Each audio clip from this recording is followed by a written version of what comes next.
Good evening and welcome to Non-Bears on the Psychic Coffee Network, Psychic Coffee Shop Network. I'm Aeson Knight, and of course I'm standing down with Techy with Moses. Techy Joe, how are you, darling? I'm doing well. I'll just apologize for him. He's drunk on sushi. Not sake, though. Not sake, but sushi. Yes. Yes. It's been an interesting day. Yeah, sorry we're running a little late. As y'all know, this is one of those nights it's really hard to get in and out of a restaurant predictably. So. Exactly. And surprisingly, nobody here takes it together at all. What I mean with that, there's no restaurant in our area takes a reservation. Well, not really, no. I mean, most of our restaurants are kind of walk-in. That's how they generally run. Like, I think like Bob Evans, but that's really not. No, they don't. I think if they, well, I would think if they expected, like, I know they do for Thanksgiving. Not reservations. They take pickup and orders. Okay. All right. So, yes, it's Valentine's Day. We've had a good one. I haven't murdered anybody. I haven't lost my shit. We had some great Chinese. I was very happy. Yeah, it was great. Well, we had Asian fusion, technically. Asian fusion type of food. Yeah. I mean, well, technically. Yeah. But yeah, no, it was great. We did all the normal things. Mm-hmm. So, a Valentine's Day. Ooh. Right. Yeah. Happy Valentine's Day 2025 to all y'all watching. Yep. Yeah. You know, and happy, tomorrow is Discount Chocolate Day. Enjoy it. Well, because you found out this year that you won't be enjoying it no matter what. No, I will not. I'm not happy. Like, you have one option. In the, Valentine's chocolate set, you get one. Like, everything else has gluten. Like, that's unfortunate. Yes. Well, it's one of those, I wonder, for people that have not yet figured out that they are gluten intolerant or have celiacs, I wonder how many years Valentine's Day got totally ruined for them. That, like, now, because this is your first one after the diagnosis, right. And I'm just wondering how many people have had their Valentine's Day ruined for years, blamed it on this, blamed it on that, thought they were sick, thought it was this, thought it was that, and it was just the friggin' candy. Exactly. Like, they could have been sitting there just being as good as possible, and then because they got candy. Right. Because if you want gluten-free Valentine's Day candy, you have to go to Amazon and pre-order it.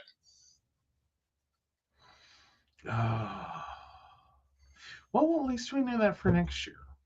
Yes. Like, it'll be okay. We'll get there. Yeah. Yeah. Yeah, the company is called Gluten Free Palace Store on Amazon.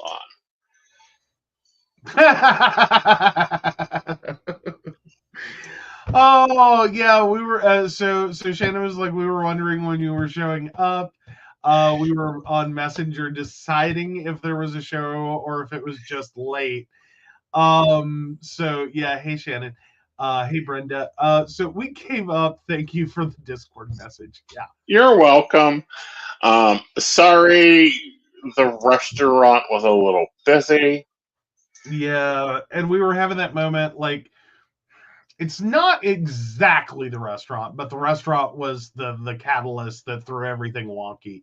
Is right. We really truly had to hit Walmart tonight. Yes. So yeah, like, that's ultimately where we just came from. It was either that or have a revulsion. think it was right next door. So, Right. it's not like we shot all over town trying to do two. Mhm. Like Right. it was if the restaurant experience had gone faster, because Right. your original plan was we were going to go do Mexican, Yes. and we pulled into that parking lot because it was already in the tickle in the back of my mind, like I don't think this is going to work. Hmm. But we pulled in that parking lot, and we have never seen that many cars in that restaurant's parking lot. Right.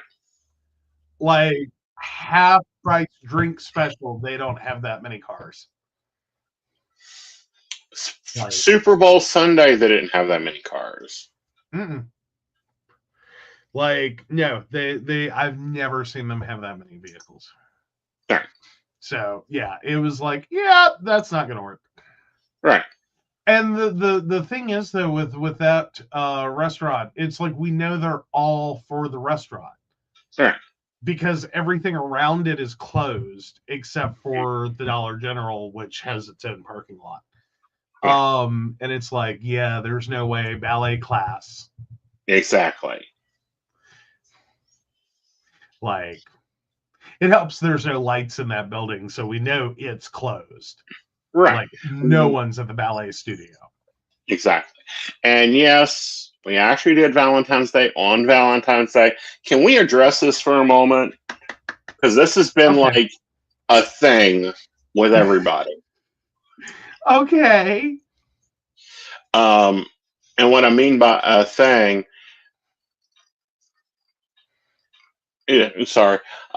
is we believe, keyword is believe, that some companies that used to demand us there, living or dead, yeah, saw the ruling coming out of Massachusetts and LA on Uber and went, oh fuck. Yeah. So with the Uber ruling, basically they're looking at max hours per day, and trying to limit the amount of, like, if he like it used to be on like Valentine's Day, rain, sleet, snow, whatever. He was up as early as he possibly could, and then he was going to run as long as he could. Because generally, like Valentine's Day, Halloween, those are the two biggies that just no, you're not off network. You are on that network. Everyone is calling. Mm-hmm. Everyone is calling. Do Yeah. not take a break. Do not eat your meals at your desk. Right. That's no longer the thing because they've started limiting hours per day, is what it looks like. Right. We're still not 100% sure on that. We know there's one specific network that will actually log out. Right. Like, you hit a max number of hours, it literally knocks you offline and goes, nope. Yeah. You're done. Like, you can hit to go back online all you want to. We'll keep turning it off. Right. Like, you go and take a break. Right. Now, I think a lot of people thought that, like, with the Uber ruling, that some of that was getting taken in context of, like, professional driving rules. So, like, your truck drivers have to stop. Right. Like, they have a maximum loggable hour. Right. And then they have to stop and rest before, like, even at this point, a lot of the trucks are electronically equipped. It will shut them down. Right. And it will not restart. Like, it will not let them drive until they've had an appropriate rest period, and then. Right. So I think a lot of people thought that's sort of where the ruling was with Uber, but it's a little more involved than that. Mm-hmm. In that it has a lot more to do in the Uber situation. Like, yes, we don't want people, working 24 straight hours while trying to drive a vehicle. Mm-hmm. Like, no. That's bad. We all know that. We're clear on that. But some of it is also just the exploitation involved Right. in the expectation Right. that you would do it in the first place. So even if you're not operating a heavy equipment, operating a vehicle, there's still a level of exploitation involved there that it's like, this is not fair to people. Right. And it can, and I want to say this carefully, is it I think there's a lot of legitimacy, especially on psychic networks, and giving people advice. Right. Is that is like, it's very exhausting. Like, when he does that, it's a special event, and it's like, after that, he's toast. Right. Like, there's, the next few days are not normal. Like, not normal hours, not normal sleep patterns. Like, his body is trashed. Like, it's all a mess. Right. So, knowing that, and then seeing like some advisors that don't really self-care properly, Right. and get that in a very short duration of burst event, Right. you can do this. Right. And then some people misinterpret that to mean like, no, you can work like this. And it's like, oh, please don't. Right. Like, it's exhausting. For one day, you can handle it and manage it, and it's still a quality reading. Right. When you try to do this for successive days, It doesn't. your quality is going to go straight through the floor. Like, Right. you're going to get to a point that it's just not doable. And if you're not taking the appropriate self-care, don't have appropriate recognition that, like, hi, you're too tired to work. Right. And that can be very dangerous, and we've seen it over and over, and readers just burn the fuck out. So, come December of this year, we all got messages that said that we had to redo our tax paperwork. There's no reason to redo tax paperwork after you first file your 1099. Yeah, like, unless you move, change your name, get a new business ID, it stays the same. I done mine 20-some years ago. We hadn't moved. Nothing has changed except for the phone number. So I got to looking at it, and then I got to looking at the paperwork that Uber and Lyft drivers have to do for Uber and Lyft. And it's the same paperwork. So then I got to looking at my hours and my transactions. This tells me a lot of information over the years about what's going on in that company, as in policy, procedures, and all that. And I'm like, crap.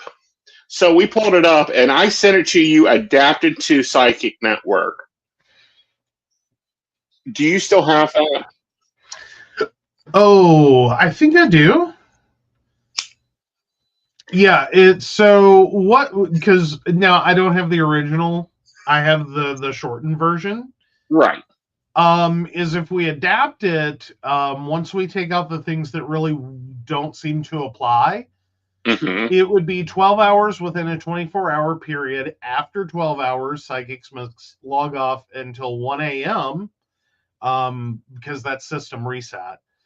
Once a psychic logs off, they are unavailable until the next day.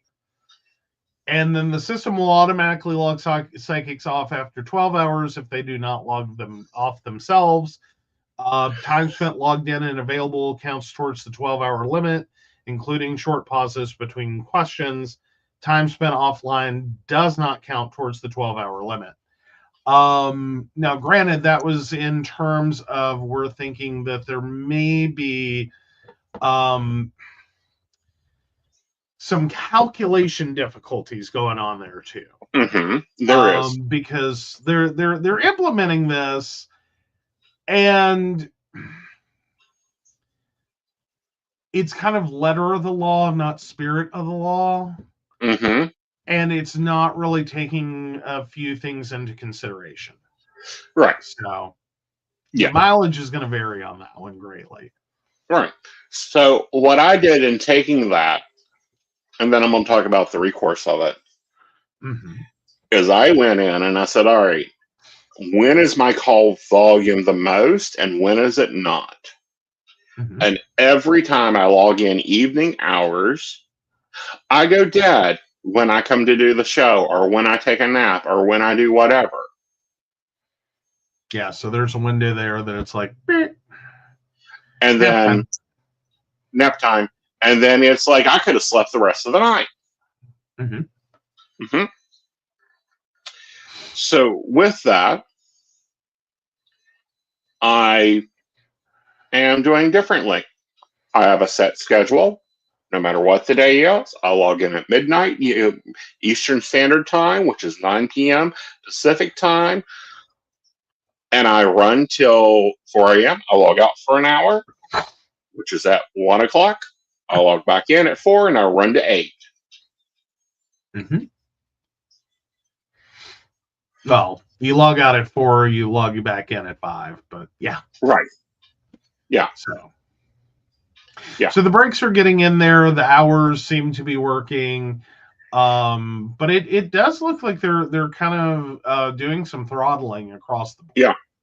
Yeah. Like regardless, even if you're, again, we have to kind of figure this out in some generalities based on what it looks like the performance is. Right. Is the upside of working with multiple advisors is you can kind of do some correlation. Right. So it's a struggle. And it's the biggest problem. Like, I will say, like, I really struggle with the idea. The struggle they have, so hard do they go, trying to keep you guys as independent contractors or whatever the word du jour is that we're going with for for tax classification purposes. Try so hard to keep y'all from being W-2 employees because of the requirements that would have. In trying so hard to avoid that, I just wonder if they don't have a point where it's like, wouldn't it just be easier to flip and take y'all on W-2 and call it a day? No. Because this feels like the most insane, like, shell game process of trying to go, well, we want you to do this, but we can't tell you that, so we have to figure out a way to communicate it indirectly. Oh my God, we're going to be here forever trying to keep working around the definitions. I would think at some point someone would just stand up and go, what the fuck are we doing? Like, do you know how much time we waste in these meetings, in having these conversations, in screwing? Well, because it ends up being like a lot of this gets handled programmatically to achieve the result, but it doesn't. They can't communicate it. Like trying to find the words to communicate it, even if they do, it still often falls on deaf ears because it's like, it has been so diluted that, of course it won't, meet the like evidentiary criterion, which they would be afraid of. But it also doesn't actually normally inspire most people to follow the bouncy ball either. Right. Well, the reason that is they don't want, A, to give us benefits, which means they'd have to give us retirement. They'd have to give us overtime. They'd have to give us a set regulated schedule. They'd have to pay for health benefits. They'd have to give us everything that's deserved by an employee. They don't want to do that. They're not even doing that with their own workers. Fair enough. Right. Now Shannon points out all of the plumbers at our business were contractors, but we had jobs that came up. They could pick up their jobs and hours. And we just said, you screwed up, you are responsible. And they made sure that things were, compliant for warranty companies, we provided insurance when we could. Yeah, no, and I think that's a lot of this is not wanting to get into scheduling advisors. Mm-hmm. Because I think theoretically you could all be hired part-time and given set schedules that are below 30 hours a week. Right. But I think that really gets into the ugliness Right. of, well, what does that actually mean? Well, what it actually means is all of this that they provide their other employees, in which the company offers healthcare, dental insurance, vision insurance, and employee-assisted programs, vision care, other benefits including vacations, and perks. Here we go. Thank you, outdoor. Health insurance, flexible spending account, flexible health savings account, supplemental life insurance, accidental death insurance, dental insurance, vision insurance, and life insurance, disable insurance. And how do you disable a psychic? That would be a good course. 401k, performance bonuses, maternity leave, work from home, vacation and time off, sick days, paid holidays. Well, some of those are only if you're full-time. Well, all the positions are full-time that are employees there. They'd have to make advisors employees, and even the part-time get that. This is where they run into the problem at. Free lunch or snacks, employee assisted assignment programs, and company social events. They don't want to give us any of that. Yeah. I mean, there's... Right. But it ultimately all goes back to the question of, I think we're moving away from the W-2 employee as hard as we can. Yeah. Which I think ultimately kind of ended in the early 2000s anyway. Right. Like for the vast majority, you've got a few stragglers still holding on for pension jobs. Right. They're gonna retire with a retirement. Like they did their 40 years. They're gonna retire with a retirement.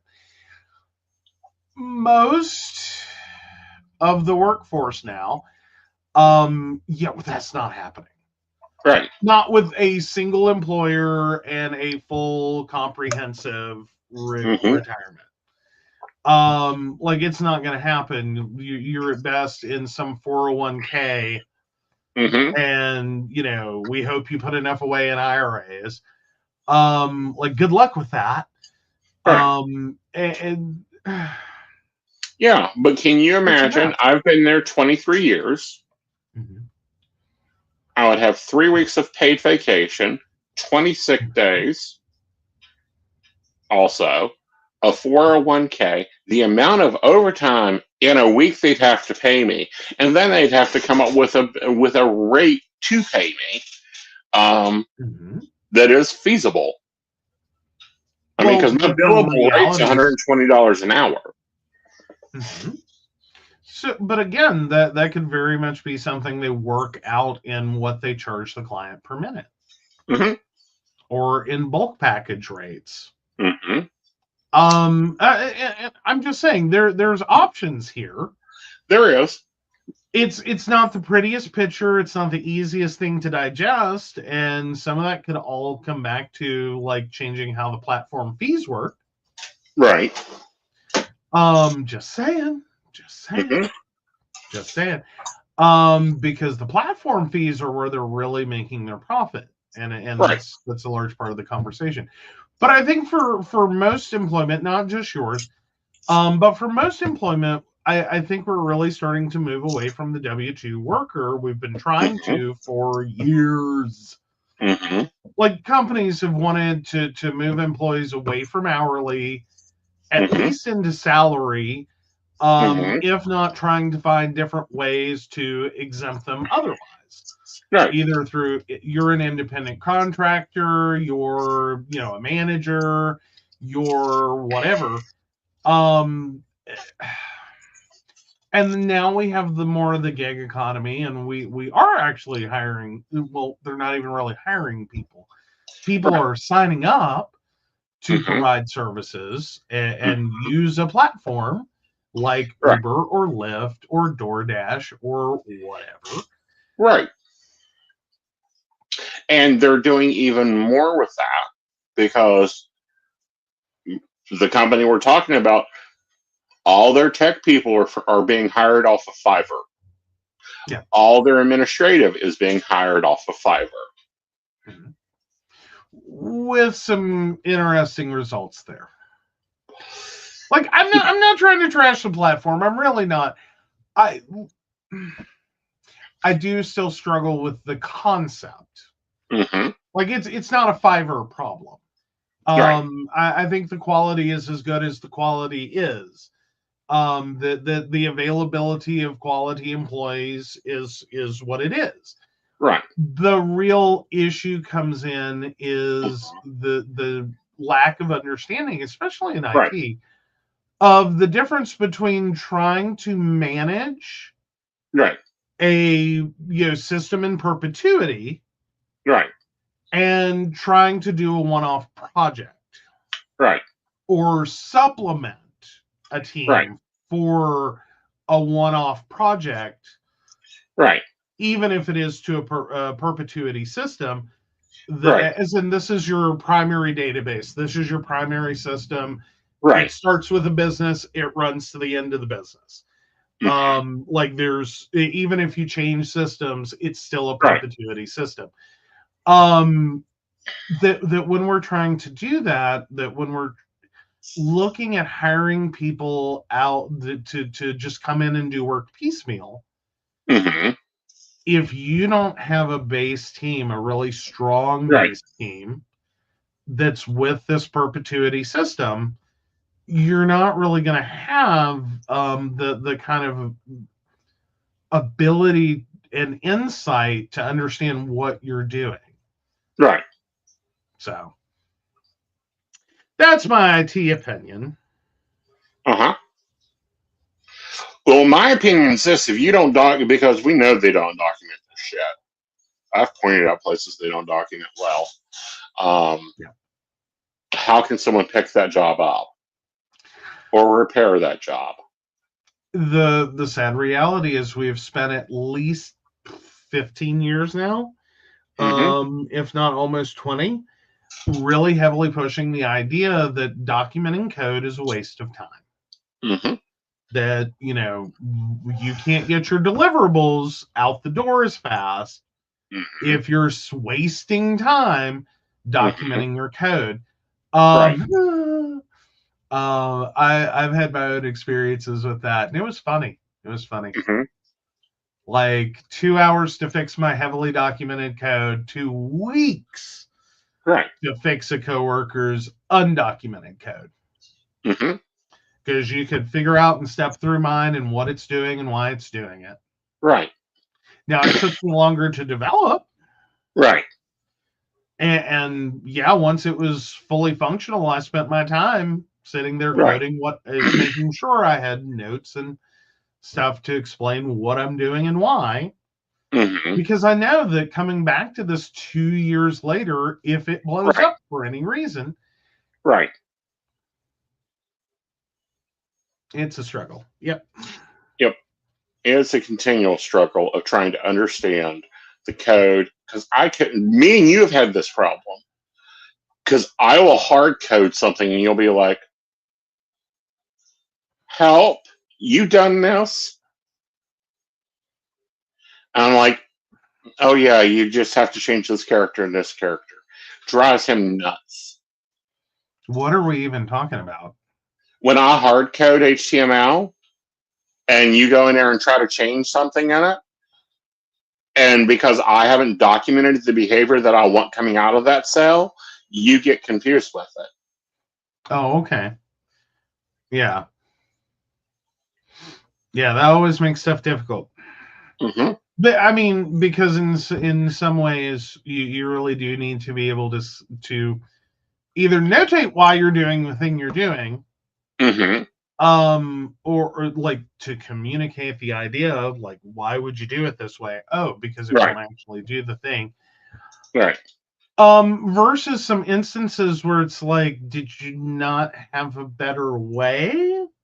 Like, were you not aware? Was this older? Were you just kind of placeholdering till you could do better? And like, because that happens. Like, Right. some things are just kludgy. Right. You just have to get it out the door. Right. And it's like, we'll fix it later. Like, it's not perfect. We'll fix it later. And then sometimes stuff just persists. Right. That like you meant to fix it later. Hmm? It didn't happen. Didn't happen.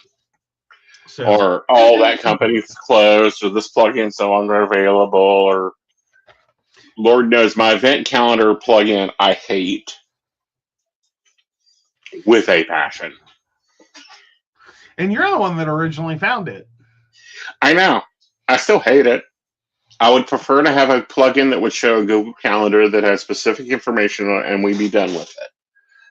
Yeah, which Google Calendar will embed, whatever that's worth. Again, yeah. But a lot of the problems we run into is trying to justify the expense.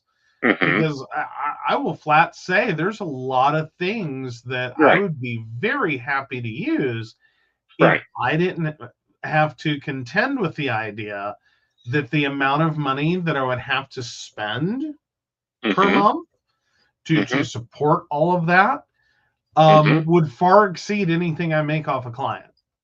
As in, if you take my entire earnings, that's what that would do. It would take everything I earn, and then it would still be, let's put some more on a credit card.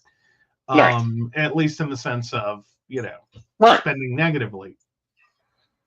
Yeah. So, yeah. All right. So Donna Ellison's lawyers pushing to get her out of jail. Like, with what? Armed guards? Yeah. So, motion details claims of threats, extortion by other inmates. So, yeah, WCTV brings us defense attorneys for Donna Adelson are pushing for her to be released from jail to await trial, claiming she is being threatened and extorted by other inmates. The Leon County Sheriff's Office confirmed last week that Adelson had been placed into protective custody after she claimed she was assaulted in a jail bathroom. An LCSO spokeswoman said the alleged incident happened in December but was not reported until last week. The sheriff's office is still investigating. Adelson's motion to be released on bond includes claims that she is not receiving adequate medical care and has been repeatedly threatened and abused by other inmates while in jail. The motion details the alleged incident in December in which Adelson claims an inmate shoved her face first into her bunk, and when Adelson asked why the woman had done it, the inmate replied, "Because you're a blank killer." It also claims an inmate yanked Adelson's arm behind her back as she brushed her teeth in October and demanded that she start buying her food and snacks from the jail canteen each week. The motion said Adelson has since purchased more than $1,000 worth of canteen items for that inmate because she was scared for her life. The motion also describes an incident in the shower in which another inmate touched her inappropriately. Defense attorneys are asking the judge to set a bond in the case, saying Adelson is not a threat to the community or a flight risk, and her husband would move to Tallahassee to stay with her pending trial if she's released. So what else started this? All right. The fifth person arrested in the murder for hire plot. 4 others, including her son Charlie Adelson, are already serving time in prison for it. Right. So yeah, the death of her former son-in-law Dan Markle, he was gunned down as he pulled into the garage of his Benton Hills home on July 18th, 2014. Jeez, 11 years later. Yeah, it took 11 years to tie this together. They pushed the case because she was headed, they arrested her in the airport. She was headed to out of country, Taiwan. Oh, but she's not a flight risk. Oh, but she's not a flight risk. They arrest her in the freaking airport as she's on her phone to her son in jail saying that she's leaving to Taiwan. Oh my gosh. Oh. This is also the woman that washed, dried, and ironed the money to pay her hitman. Yeah. Yeah, so Adelson's attorneys also filed a motion to suppress on Friday, hoping to keep a recording of a jail phone call with her just convicted son, Charlie Adelson, out of court. So in that call on November 7th, 2023, she discussed getting things in order and fleeing to a non-extradition country. Adelson's defense team contends the jail phone call dropped at the 8-minute mark, and anything recorded on the open line after that is not admissible in court. So the question here is whether the consent the recipient of the call gives for the call to be recorded terminates when the inmate side of the call ends, her defense attorney wrote. Oh, that is a wild theory. Mm-hmm. I can follow it. It's a good one. It's better than what her son's attorney did, who was representing her until the judge found out. They were literally hours away from going to court when the judge found out that the attorney representing her was the same attorney that represented the son, and they never got a thing saying that he agrees that the lawyer is not using information from his case or after his mother. Oh, this was it. This was all it was. Yeah. Oh, so that's yeah. No, Yeah. sorry, I'd forgotten which case this was and what this was about. And yeah, Mm-hmm. Yeah. Oh, that is a whole hot mess of a case. Exactly. She can stay her little butt in protective custody. So when did she actually get the new attorney? She got the new attorney in January, I believe. That explains why the abuse that she probably reported to the first attorney is just now being addressed by the second attorney. Exactly. So, yeah, meanwhile, the prison's like, oh, we didn't know anything. Well, duh. Duh. Yeah, you did. And that's if it's actually happening and not just a ruse to right. get her out. Right. You know, and I mean, they've got so much. They had 11 years to investigate this. There's 11 years of evidence. And there's a he's trying to move to get the conference said till on the call out of the way. Get the what said on the call out of the conference. The conference of her basically say, I'm getting things in order and flying out into a non-extraditional country, thrown out so that he can then go for bond. Because right there shows that she's flight risk. Yeah, well, I mean, yeah, fundamentally, because of that. And honestly, I wonder if this is going to work because okay, I'm assuming that somewhere in here is a one-party consent state. Right. And so the recipient of the call, in this case, being the one party consenting to the recording, if the call terminates for them, and their whole contention is that if the one party who consented is no longer party to the conversation, then you don't have consent to record the conversation.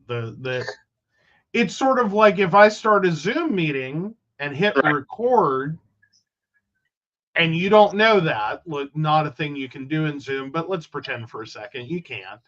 If I hit record and then I log out of the Zoom meeting, then I'm in a two-party consent or in a one-party consent state. I left the conversation. Yeah, but see, I can't just show up and consent and then walk away. Right, but here's the thing: Florida's a two-party consent state. Mm. Ooh. So she consented when she called the jail. He consented when he placed the call. This Well, will be but interesting. again, you now have a one-party conversation. You don't have two-party consent. Right. Okay, so again, either way, I think you're still arguing the same point. Is potentially Right. is if it's two-party consent and one party leaves the conversation, Right.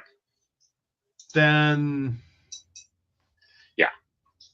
Like, it's going to be there's an a uphill second party. battle. Exactly.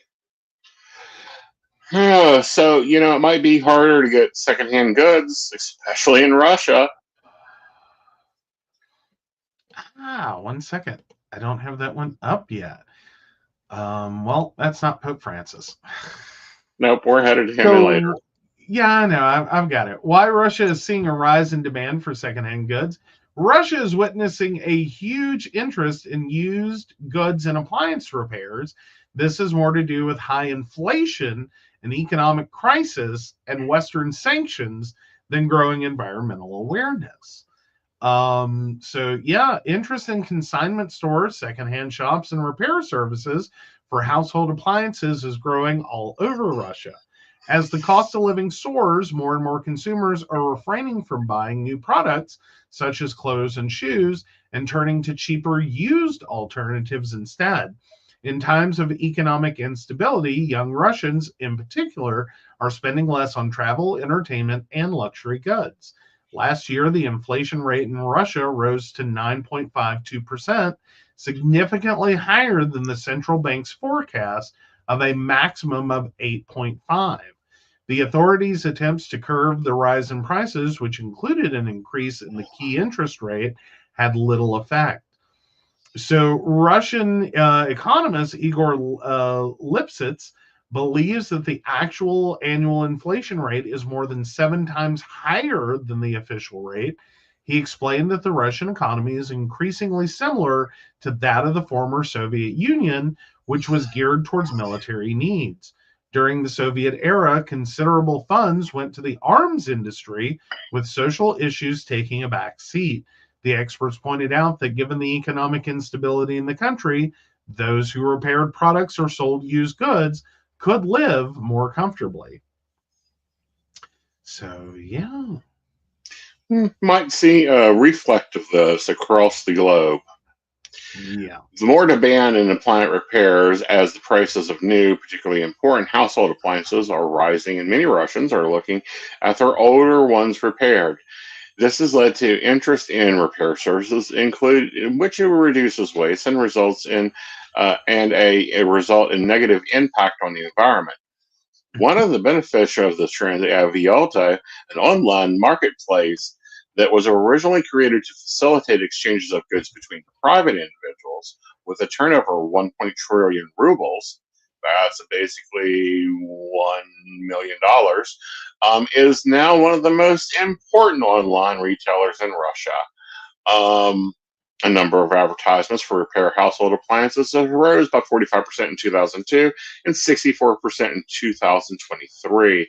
Russian businesses daily, Vardman is now the demand for washer and dryer repair have risen 18%, but there was a 30% interest in computer repair. I wonder how this is working out in Russia, because I know in the US specifically, we're having a real problem with this right to repair. Right. That getting companies to recognize that they're not selling us hardware as a service, because that's ultimately the argument they're making, is that you don't own the device. The company owns the device. They give you a limited license to use the device, up to and including the inability to repair it because you don't own it. Like, that's so far the Western world experience, at least at the moment. And it's why, like, we have John Deere tractors that, the farmer does not own this. When they attempt to repair it themselves, it disables it. There you go. So while Russia does not have a specific right to repair law explicitly stated, its consumer protection legislation does grant consumers the right to demand free repairs or compensation for repairs from manufacturers if a product is defective during the warranty period, essentially providing a degree of right to repair under existing laws. However, the scope and specifics of this right may be subject to interpretation and limitations compared to dedicated rights to repair laws in other jurisdictions. And that's the problem. Right. That's the problem. Because what they're talking about is not right to repair. It's right to have repaired or made whole. Right. During a warranty period. Mm-hmm. So if, for instance, you buy a product, Mm-hmm. you have a 10-year warranty, then that company is really only responsible to either make sure you could repair it and have it repaired by them for free or replaced for free, or that you receive a comparable amount of compensation, which I would assume is probably on a depreciation schedule. So that after, like, you buy it and then 10 years later, you get a check for like $1,000 appliance, you maybe get $100. Right. That's the use you lost. Right. And that's where we get into this concept of what is right to repair. And it's not just about the idea of a warranty period and getting compensated or getting free repairs. That's never where right to repair has been. And the real problem is that if you do not have the mechanism to buy replacement parts, if the device is programmatically coded to reject replacement parts, if you are fundamentally at risk as a business engaged in repair, of being, accused of everything from trademark infringement to selling, knockoffs, because there's, a logo printed on a circuit board. Oh, you don't own the rights to that. Like, and these are legitimate things like Apple has done. I know. Look at the EU law that came out, though. Oh, okay. That is still up for. They've got to final approve it by the state, by the EU states, but they're granting it. Yeah, EU lawmakers approve right to repair law. Under new policy, consumers will be able to claim free or reasonably priced repairs even after the warranty expires. And that's fundamentally, I don't like, I'm going to see where the rest of this goes, but that may not be the same thing we're really talking about. As in, the EU has just done the same thing as Russia has. And it's like, that's not quite it either. So the European Parliament has approved rules to give consumers the right to have certain worn-out products repaired by producers to cut waste and make goods last longer. The law, which still needs final approval from the European Union member states, would require manufacturers to repair goods out of warranty whenever possible, either for free or a reasonable price. It would oblige manufacturers to offer repairs for fridges, vacuum cleaners, televisions, washing machines, and other goods deemed repairable under EU law and sold within the bloc. The Parliament approved the law with a large majority of 584 votes in favor, 3 against, and 14 abstentions on Tuesday. Consumers will gain the right to choose either a repair or a replacement for faulty products while the product is still under guarantee. If a product is repaired, its guarantee would be extended by 12 months. After the guarantee is expired, consumers can still claim a repair for free or at a reasonable price, defined as one that considers costs for spare parts and labor, but does not disincentivize choosing a repair over throwing away the product. Oh, now here's the important part in the EU law. The EU would also ban manufacturers from using software or hardware that obstructs repairs. National governments would be able to impose penalties on companies that do not comply. The European Commission said 35 million tons of waste, blah, blah, blah, blah, blah. That's the key wording. There's the thing. The EU would also ban manufacturers from using software or hardware that obstructs repairs. Mm-hmm. That would, like, oh my God, the number of problems that would fix in the US. Mm-hmm. Because that's where we've moved to. Mm-hmm. In the world of manufacturing. That's where we've moved to. Right. And it does one. So the thing I don't like about the EU law, is that it's ultimately trying to pull all this back to the manufacturer, who Mm-hmm. in many instances would rather just bin it Mm-hmm. and send you a free replacement. Right. Your vacuum malfunctions, it's not worth it to the manufacturer. Like if it has a 10-year warranty, or let's call it a 3-year warranty. Mm-hmm. They give you a 3-year warranty on a vacuum cleaner. Year 2, the vacuum cleaner dies. It is not worth it to that manufacturer at all to Mm-hmm. pay for you to ship it to them, repair it, and ship it back to you. Right. It is so much cheaper, so much better for them to Right. just ship a new one and tell you to throw the old one away. Right. And I think ultimately that's where it's going to end up. Like, as much as they're saying this is going to reduce waste, Right. I don't think it is. I really don't think it is. I think it will, but I think it will under a different reason. Okay.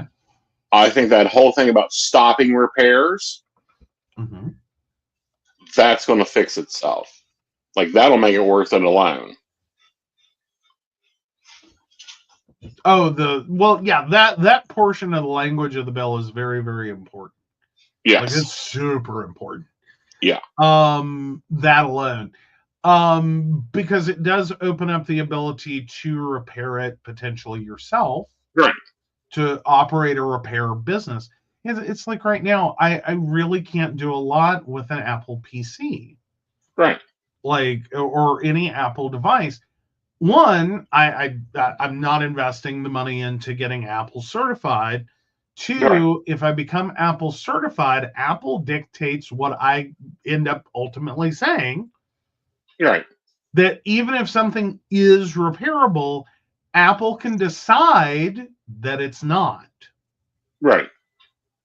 That they literally, to be Apple certified, and accept Apple Care, or to be an authorized Apple repair person who can order authorized official parts, which is what your Apple certified is.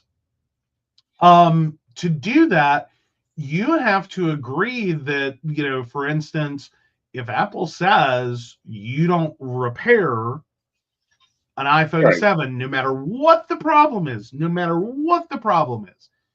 Right. iPhone 7's too old, we don't repair that. Right.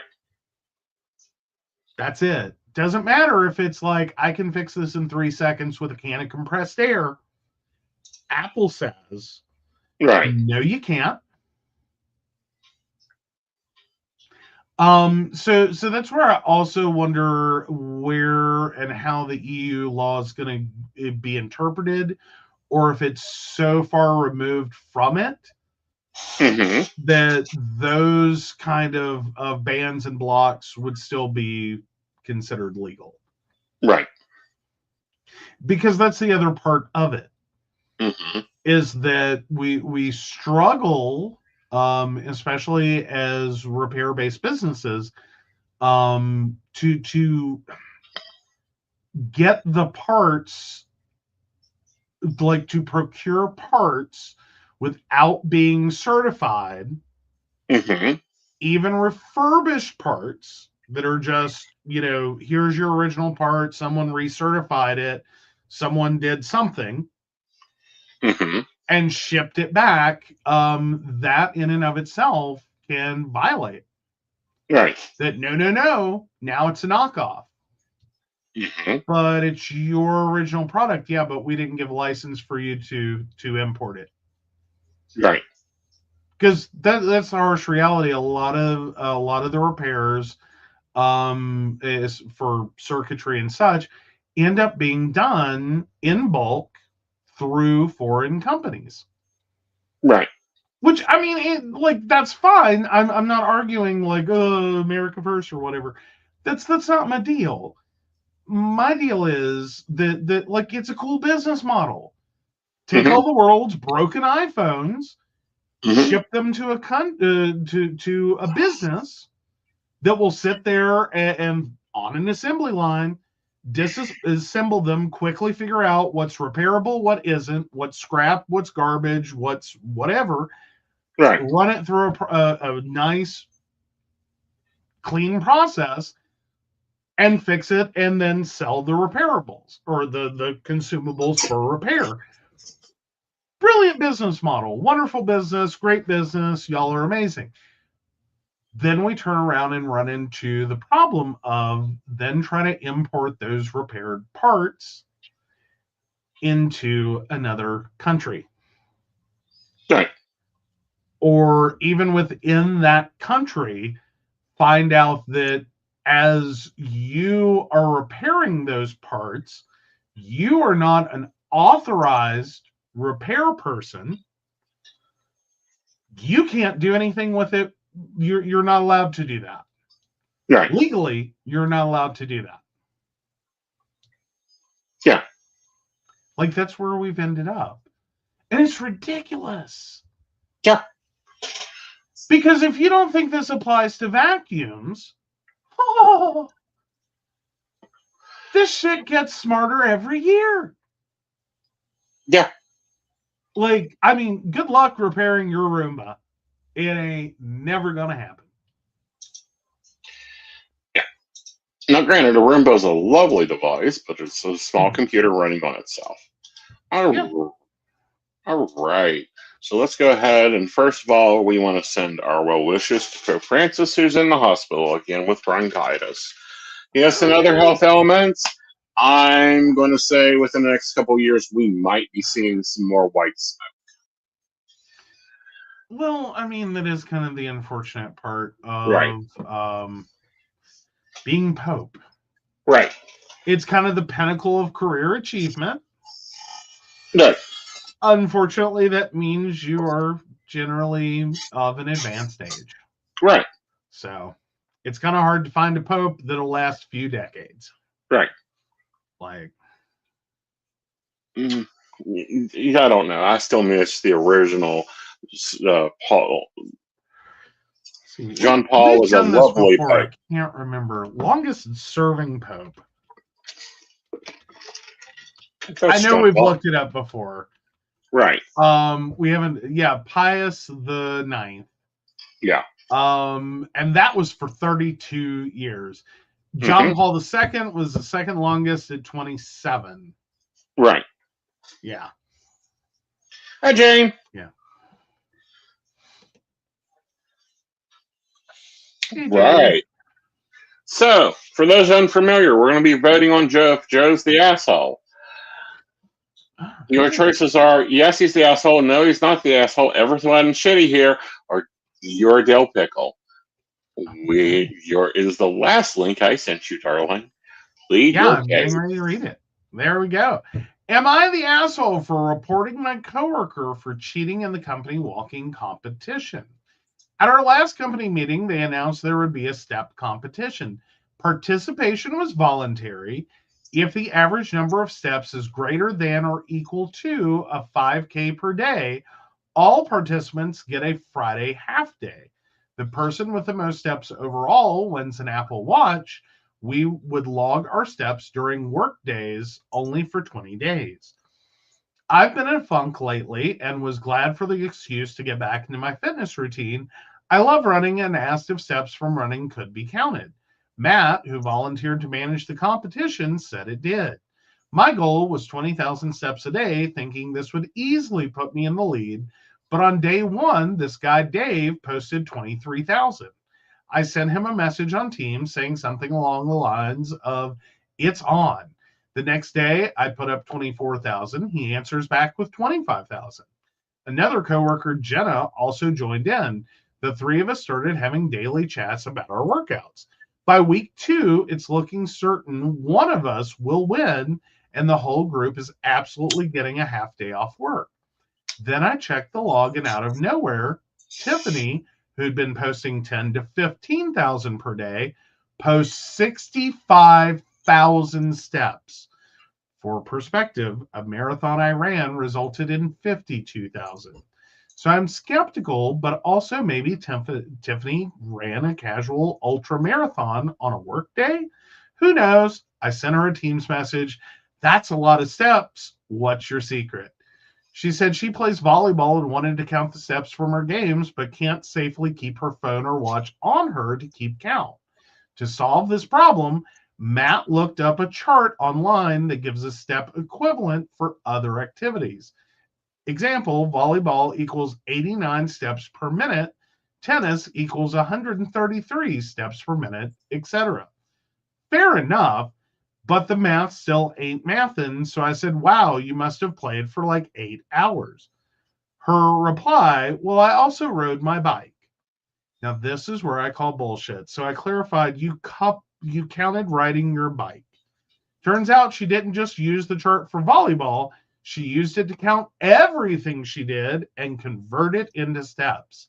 Bike riding, stretching, yoga, washing the dishes, all great, but those are not steps.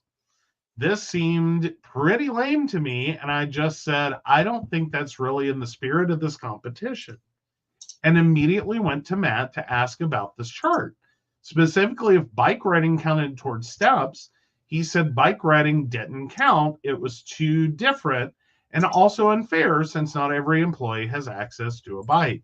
I thanked him for clarifying and told him that Tiffany may also need some clarification. Not 2 minutes later, I get this message from Tiffany. Really? You complained about me? That's actually not in the spirit of the competition. I lost a pet recently and I've been so depressed. I've been struggling to lose weight, and I was so proud of my steps from yesterday. Not everyone can be a marathon runner like you, really uncool. I knew I was being a little cheeky going to Matt, but Tiffany's message really took me by surprise. Am I the asshole? No.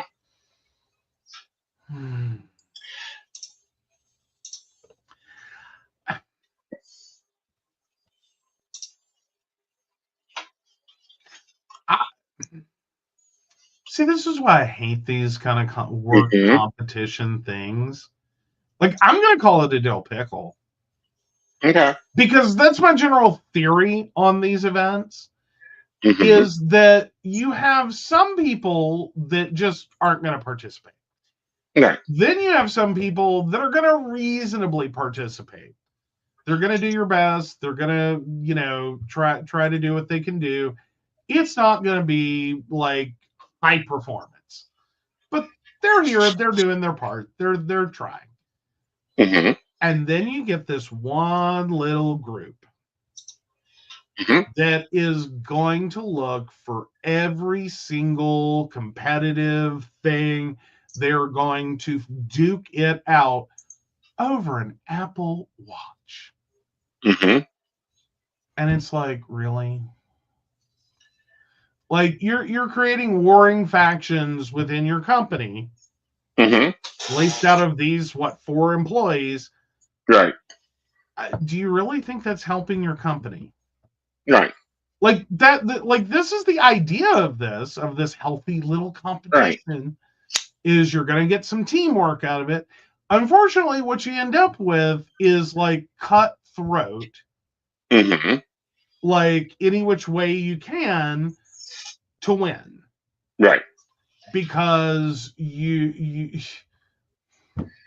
like, this is why I hate these. Like, this is the dumbest reason to start a problem at work. Right. For anyone involved.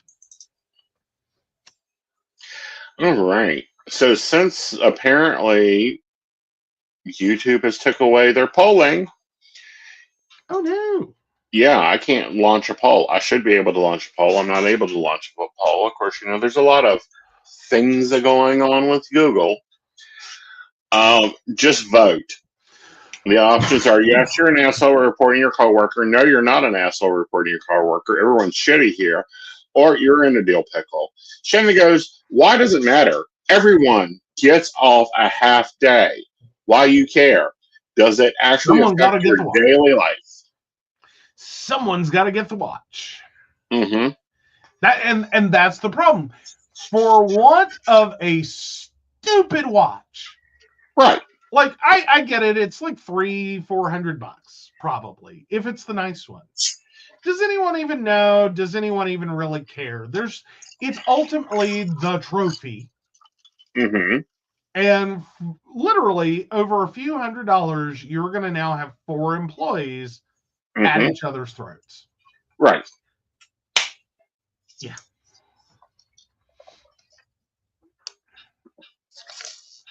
Oh, apparently YouTube might be having some problems, according to Brenda. Second day that YouTube black screens on my TV, something is messed up.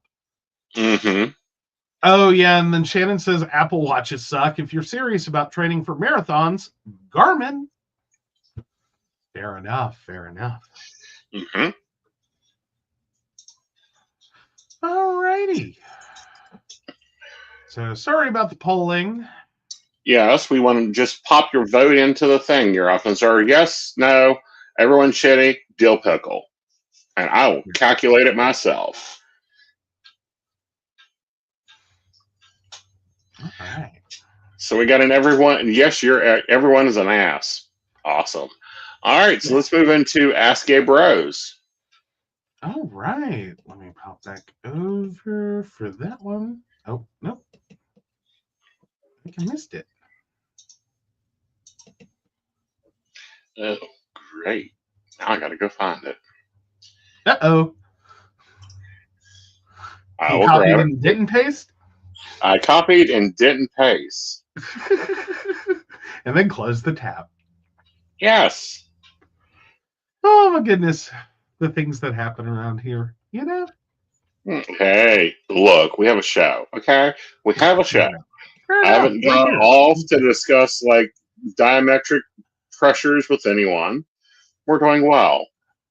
I know, right? Okay.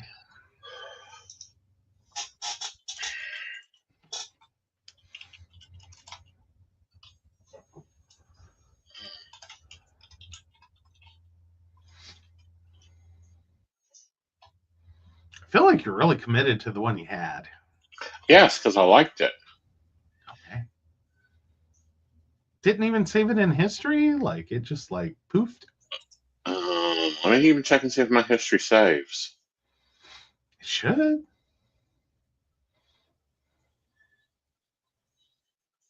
Like, if you're in Chrome, I'll just tell you now, 2 things are certain in this world. Mm-hmm. Chrome saves everything. Also, incognito mode wasn't all that incognito. Oopsies. Mm-hmm. Yep. And no, it didn't. Oh, wow. Yeah, it saves the last post I have open. Oh. That's not good. Here we go. All right.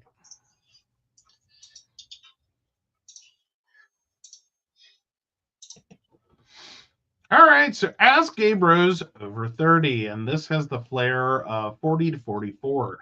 What is your telltale sign it's over? I've been with my husband for over 20 years, married for 6. The last couple of years have brought some very stressful external events to our life, which I would say we managed at a B level. Not great, but not horribly either. In addition to these external stressors, we've of course created some of our own, as married couples are wont to do. The biggest of these was summed up by my therapist, who characterized him as a perpetual wanderer. His desires, ambitions, sexual interests, etc., all seem to be directed outside the relationship, or I believe he puts more effort directing them outwardly than inwardly. 2 years of me pointing this out culminated in him cheating on me last summer while I was away on business. I blew up, he moved out, I shut down, and it's really only since December that we've been talking in a somewhat calmer manner. These talks have brought moments of hope, but also seem to have solidified certain barriers between us. The real impediment here is both of us feeling bewildered about how to decide how much to change for the other. You'd think after 20 years this would already have been hashed out, but I've realized that people's ever present change necessitates the need to revisit the topic often. I thought it would be informative to hear how others have made similar decisions to stick together, requiring a genuine effort to address the other's concerns, or call it a day. Now that the angry vitriol has died down, I feel woefully unequipped to make a decision here. What factors were included in your thinking? Did any of those surprise you? I'd really like perspectives that aren't centered on, do you still love him? I do, and would be heartbroken if it ended, but this whole process has shown me love itself isn't enough.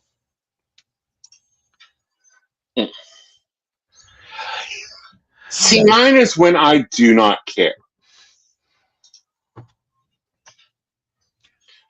Well, I mean, I think it's fair for when it's like over.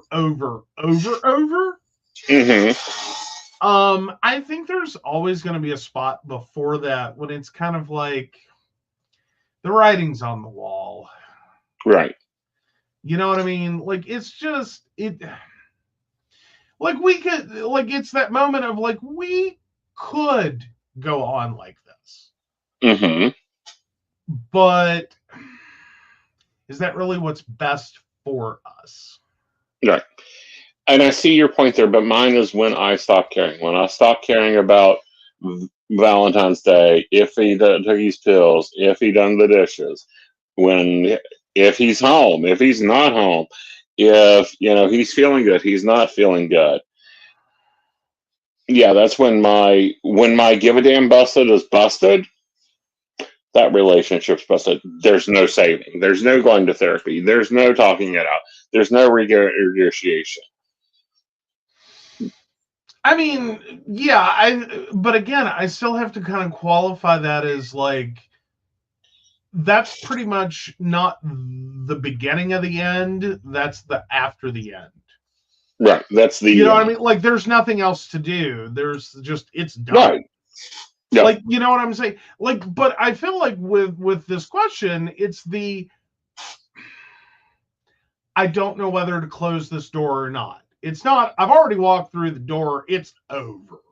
Right. I have no question whatsoever that it's over. Right. This is I'm standing with the door open. Right. And I can walk across this threshold. I just don't know that's what I want to do. Right. And but that's like the end. So let's back the trip up. When I stop caring, meaning when I stop arguing over things, when I stop going, hell no, we're not doing that. When I'm like, whatever. When I'm like, just don't invest my energy in that relationship any longer. It's dying. I mean, see, but here's the hard part to sort out. I think some of that is, especially as a relationship ages, mm-hmm. I think there is some things you're just going to have to accept. Right. Like, you're not changing them. Mm-hmm. Like, I can sit here, I can look at the behavior, and I can be like, that is such a, no, please don't do that. Right. Internally, while going, there's nothing I'm going to say right now. Mm-hmm. Like, if history has taught me nothing I'm going to say right now is going to change that. That is who they are. Mm-hmm. They are going to do, like, I can predictably declare what is going to occur here. Mm-hmm. I can't go over it. I can't go under it. I can't go around it, and I can't go through it. Mm-hmm. I just have to accept. Right. And I think sometimes sluicing out, like, where that falls. Right. Like, you know what I mean? Because there's at some point that it's like, I want different for you. Mm-hmm. And perhaps even for myself, but I know that's not a reasonable expectation. Mm-hmm. You know what I mean? I think some of that's normal. Mm-hmm. But then there's a point where it's like, if it's something that I know that like you would be legitimately soliciting advice, Mm-hmm. then I'm like, I don't even care. Right. Like, I'm gonna watch you drive the car into the cliff, and Mm-hmm. I don't care. Right. Go have fun or die, whatever. If Mm-hmm. you're talking about that level of checked out, that's again where I'm like, you're already through the door. Mm-hmm. Like, if you're having that thought process, you're through the door. Just Mm-hmm. pull it shut behind you. Right. But Like, see, he's blaming this all on cheating. Cheating is only the end result. Okay. That's the code to the infection of the relationship. Because men don't cheat just to cheat normally, especially when they're mono-brained. They don't cheat just to cheat. well, see, but that's kind of where the therapist is at, is I don't think Mm-hmm. they're mono-brained. Right. Like, I mean, try to describe ethical non-monogamy or non-monogamy in general another way. I think you get what this therapist said Right. was, they're a perpetual wanderer. His desires, ambitions, sexual interests, etc., all seem to be directed outside the relationship. Mm-hmm. Kind of sounds like this is a non-monogamy minded person. Right. And I think that potentially, Right. Right. if that were an acceptable part of the relationship they're in, it may actually strengthen the relationship. But that's going to be the ultimate decision, is if you can't agree on monogamous or non-monogamous, Right. then that, I think, is, for this specific relationship, gonna be your telltale sign. Right. That is a core fundamental relationship part. Right. It doesn't mean both of you have to be non-monogamous or monogamous, but if you Right. can't figure out between the two of you what you're doing, that is such a core vital component Right. of a relationship. Like, it's literally in the title. um I I think that's the point. You have to realize, like, this isn't going to work. It's over. Mm-hmm. Like, if you can't give on that, Right. if neither of you can give on that, that's such a core value. I think that's where you're going to find the telltale sign, as if you guys can't come to a compromise on that, Right. what's there left to talk about? Right. Like, you can love someone, you can be angry at them, you can be heartbroken, you can do all those things and still know that at the end of the day, like, this doesn't work. Right. It's like trying to drive on a flat. Can you go a few more miles to the exit? Can you be friends afterwards? Right. Sure, you can do that. Right. Can you have a meaningful, fulfilling, happy relationship, like decent relationship that does good things for both of you? Not unless you can fix that tire somehow. Right. Like, you're not this Right. life isn't, you can keep knocking it down the road a couple more miles, Right. but you're ultimately going to do that by having one fight over it after another fight over it after another fight over it. Yeah. A recurring argument in a relationship does not get better over time. No, it gets worse. Not on And its own. mm-hmm. So it ultimately comes to, what can you compromise on? Right. And if you can't, that's your telltale sign. Right. This is this. This is where I'm standing at. Uh,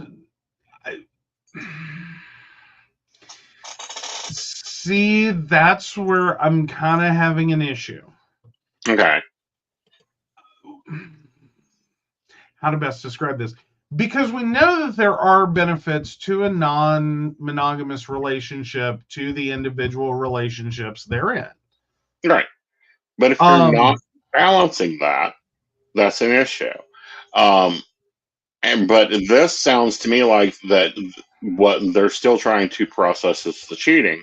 And it's like, oh, he was putting efforts outside the relationship, which is a problem, yes. But the other problem on that is that he was also getting needs met that you two had agreed that you would be meeting. And there was a downfall somewhere in that relationship. I will say it begins at the embassy side of the relationship, and I'm not talking physical, I'm talking emotional, I'm talking everything else. Things begin falling apart. Couples begin like drifting. Couples begin not talking. Couples begin not sharing. Couples begin having secrets. Couples begin not hugging. Couples begin not kissing, not saying I love you, not getting them coffee in the morning, not taking time for them, not bringing a conversation to the dinner table. These things begin falling apart. And it leads up to where the person trying, or keeps trying, and one either cheats because they're not getting the needs met, or the other one says, "Fuck it, I'm out of here." I mean, fair enough, but I really think that's ultimately,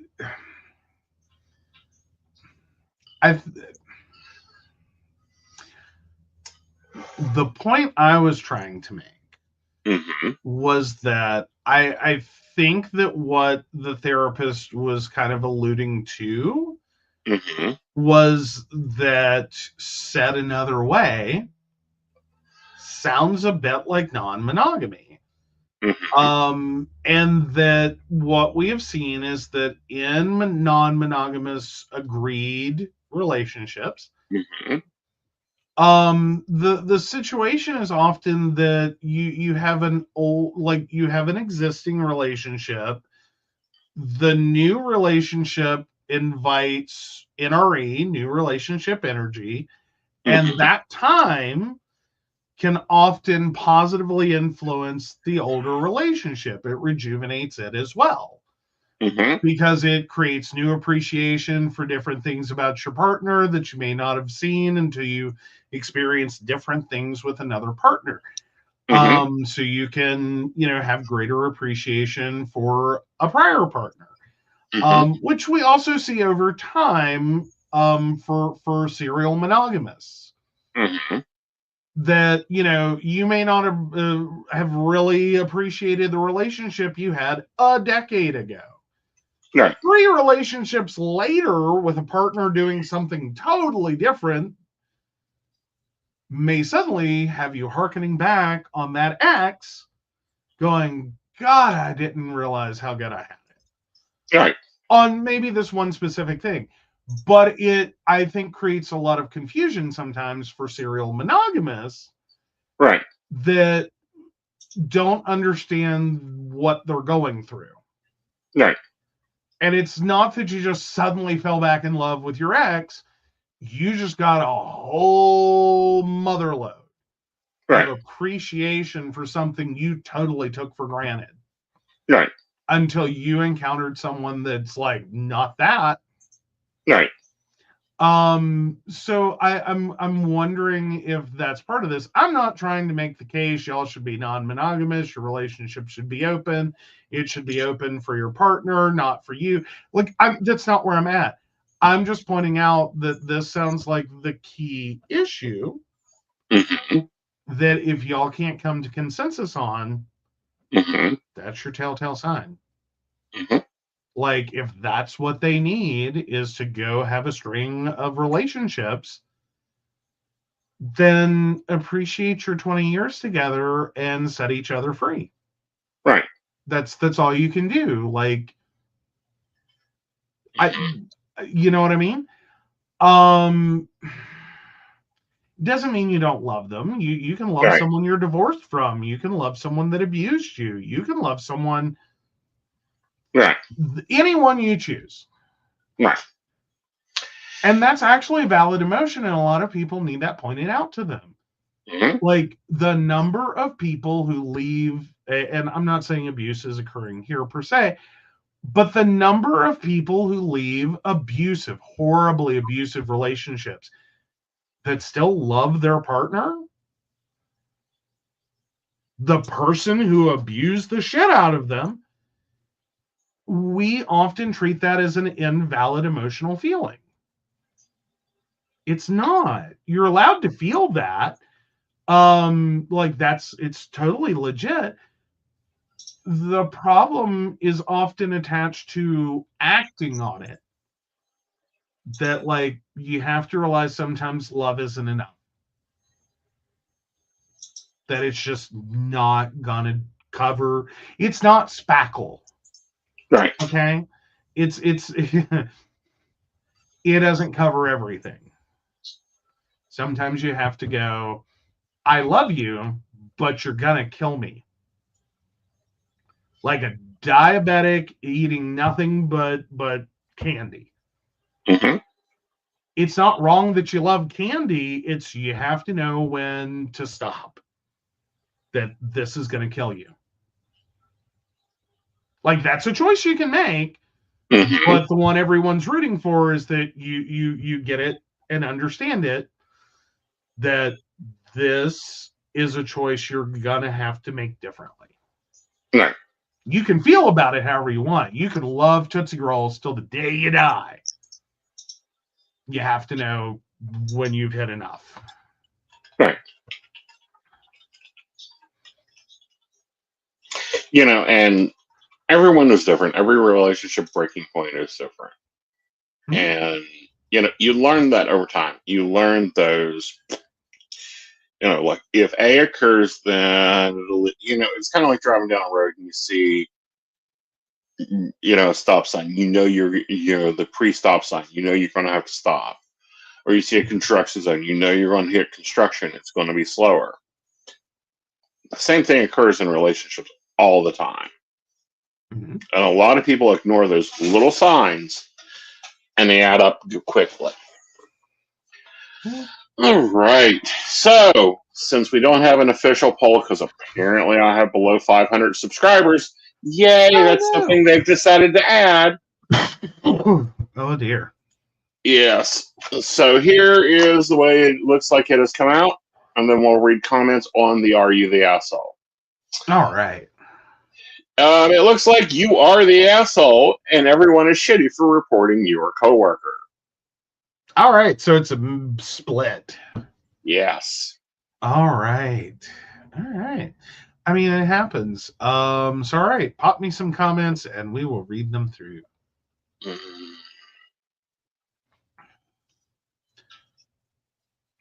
Fast prepared work. Here we go. Okay, why did it matter? Everyone was getting a day off. Why did you care? Does it actually affect your daily life? You put a prize on it. So yeah, Apple Watches suck. If you're serious about training for marathons, go Garmin. Everyone is an ass, so yes, you and the rest are one. My friend in New York had me help him hunt up the best one for it. Garmin is the best, but pricey. Yeah. I think they're also the best for a lot of outdoor sports and like more extreme, like weather, water, conditions, whatever. Mm-hmm. Like Garmin has always been built rugged. Yes. He's an asshole. The complaining will lead to rules being so stringent, no one will participate. Right. I mean, it is a big jump though, from 10 to 15,000 to like 65,000. Like it would have raised my eyebrows too. Mm-hmm. But at the same time, do I really care enough? Right. Or them never doing any group activity again. Well, or they perpetuate it, and then they a couple of years down the road go, why is our office environment so fucking toxic? Mm-hmm. And this is why. Right. Like, you created a fun little competition, and it brought out the worst of, like, at least 4 people. Right. Like, that's the reality. Like, you would think that a group of grown adults in a workplace would not pull this. They will, hands down, every time do it. Mm-hmm. Repeatedly. And, like, each activity, like each instance of this activity, like each activity, like if you do this in a variety of ways, it's going to do that. Like, your group activity, your work activity should be something fun. Right. But you got to really watch the competitive aspects. Right. And, like, be ready to reel that in and be like, not what this is about. Well, and see, I think that you should have, if you're going to do anything, it needs to be pre-rolled. After it's released, well, it's released. Well, I mean, some of it is that. Some of it is thinking it all the way through. And sometimes it's watch about, like, creating an individual reward. Because Right. I think that's where this one fell apart. Mm-hmm. It was fine. Everything was Right. going to go great. Right. And y'all were all going to get your half day, and it was going to be fun. Mm-hmm. And then someone said, what if we give the one with the most a watch? Right. Oh, see, that's where he broke it. Well, see, and it's kind of like the shark, the Atlantis trial that we're doing now. Mm-hmm. We're currently hunting sharks, and you can either be a healer, a shooter, or a brain collector. 3 roles. You need at least 3 people to do the roles. Now, the healer can be a shooter also and just drop down, heal them, and get them up. Well, that function isn't working. The other 2 roles, we had multiple teams on the field not working together, but that caused a creational problem of more than one brain collector. And there was a little competition, a little snaffling going there. And they said, well, only one person collect the brains. Why would I collect your brains? I'm collecting my team's brains. Like, that would be in the intelligence side. So a lot of people just stopped doing it for a while. Mm-hmm. Because it's like, give us the rules to begin with. Allow us the ability to form squads. Color code our brains if you can color code our tridents. Right. Right. No, that would make, and that's the thing I'm kind of pointing out here, is that Shannon says, my work tried to do a contest for hitting goals. First to hit goal, or who got those goals get a prize. I kept winning just doing my job, and I told them to leave me out of it because I know how I work. Fair enough. And then Brenda says, we did the log your daily steps and flights of stairs. No prizes, just some of us wanting to walk more. It still got competitive. And it will, but you won't have the snipering. Shannon says, most people don't work like I do. People are going to get pissed. Mm-hmm. So, yes, it will get competitive on its own, but you won't, in a single prize instance, get the sniping that'll go on. Like, you can get a group of people to work towards a goal that they all share in the half day. And it'll get competitive and be fun. The minute you add on the individual prize, now you have people sniping. Yeah.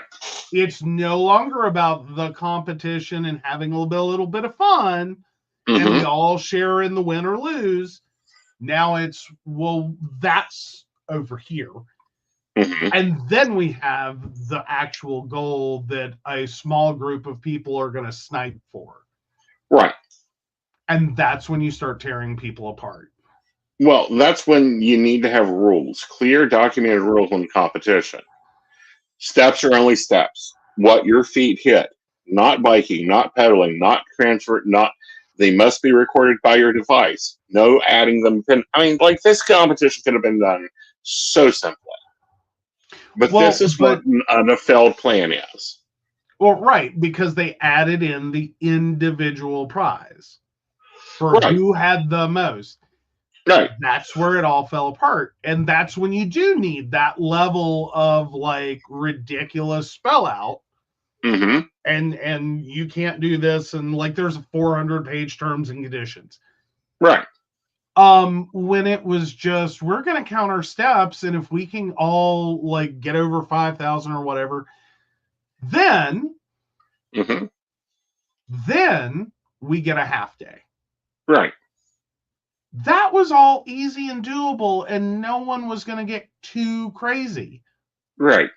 But you added an individual prize, and when you add the individual prize, right, that's no, you're no longer fostering a healthy team.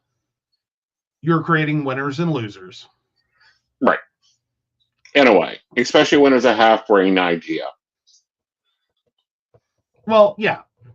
Yeah. Well, no, and especially if you're not realizing what you just did there.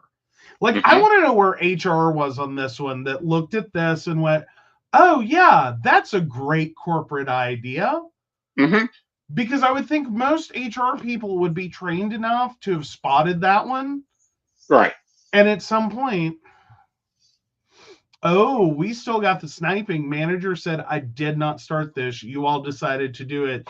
You cannot come to me wanting me to do something about it. Yeah. Yeah. Something tells me though, there was a previous competition there. Right. Like this is the environment you build. Like that's the sad part, is this could have started eons ago. Well, it's like one of the platforms I work on. They run a contest for every damn sale, and that's cute. And like, and they'll give 5 and 3. And I know psychics that come on just to work that contest, and they will message everyone in their client base that they can to get them to call for the sale alone. And I'm like, I don't have time to do that with 10,000 clients. No. Well, and more to the point, they'll also pull some stunts, just to hit the numbers, right? Like drop their rate, and to a point that it's like you're pretty much paying to work here. Yeah, you know, because they're already getting a 40% discount. So if they drop their rate to $2.99, which I think the lowest on that platform can be, then yeah, they are literally sniping. Yeah. And that's what I'm talking about, is it's that level. Now, you're going to have some people that are just going to be like that. I also point out that is a byproduct of frequently of like, you set the expectation. They were thinking, get our insurance premiums down with healthy habits. Yeah, I remember working my last cube farm job. They tried the same thing with smoking cessation at a call center for debt collections. Okay, process that environment with me. Do you know how many smokers in North Carolina? Do you know how many smokers you have in a group of 120 employees at a call center for debt collections?